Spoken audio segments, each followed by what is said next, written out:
सनातन धर्म में शिवरात्रि का विशेष महत्व है और इस दिन भक्तजन पूरा दिन उपवास करते हैं, भगवान शिव की पूजा अर्चना करते हैं। और इस बार भी अगर सिरसा की बात करें तो श्री तारा बाबा जी की कुटिया में शिवरात्रि का त्योहार बड़ी धूमधाम से मनाया जा रहा है। और तारा बाबा की कुटिया के जो मुख्य सेवक हैं वो पूरी गतिविधियों को देखते हुए शिवरात्रि की जो त्योहार की जो पूरी तैयारियां हैं वो पूरे जोर शोर के साथ करवा रहे हैं। और इस समय की आप तस्वीरें देख सकते हैं कि तैयारियां हैं वो पूरी हो चुकी हैं। जो बाबा का दरबार है वो सज चुका है। गंगोत्री धाम, जय श्री केदारनाथ और जमुनोत्री जो धाम है, इस तरीके का जो दरबार है वो यहाँ पर बनाया गया है। और श्रद्धालुओं के लिए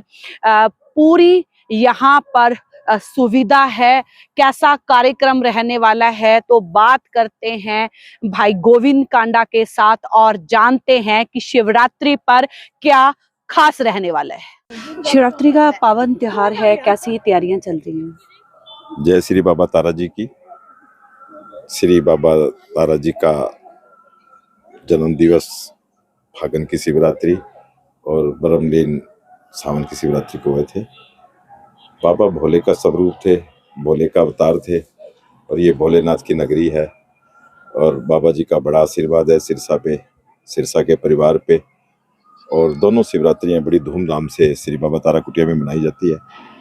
15 तारीख को श्री बाबा तारा कुटिया में सुबह 6 बजे हवन यज्ञ होगा और 9:30 बजे भंडारा चलेगा, टूट भंडारा, बाबा जी की इच्छा के अनुसार।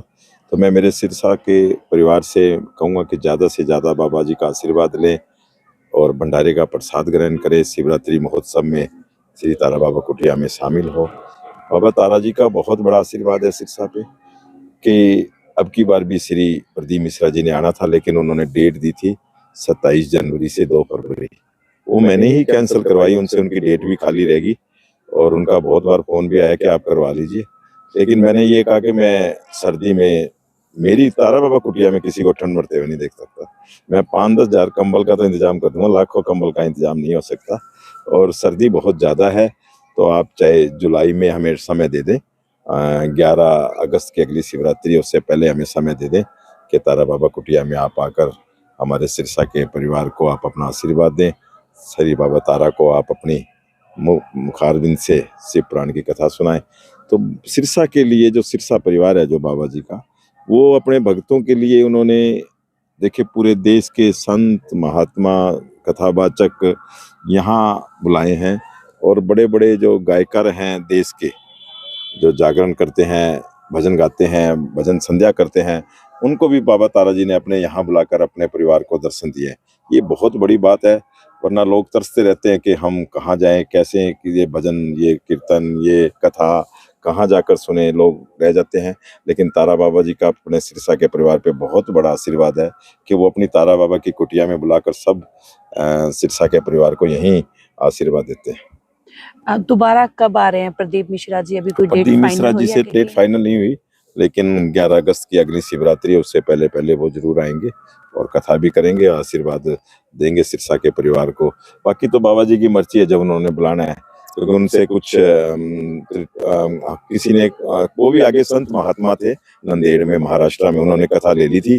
कहते अभी इस शिवरात्रि आप हमें दे दो कैसे भी करके, नहीं तो वो देते नहीं। उनको पता है अभी मैंने तारा बाबा कुटिया में जाना है और उन्होंने वायदा भी किया हुआ है कि 5 कथाएं मैं इस पंडाल में करूंगा।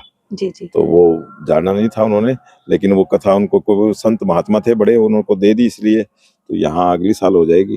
तो सर श्रद्धालुओं के लिए यहाँ सिरसा कुटिया पहुँचने के लिए किस तरह की व्यवस्थाएं की गई? देखिए बाबा तारा जी की कुटिया में फ्री वाहन सेवा चलती है, जो हर चौक, हर चौराहे पे सिरसा के अंदर बाजारों से लोगों को लाने ले जाने के लिए मिलती है।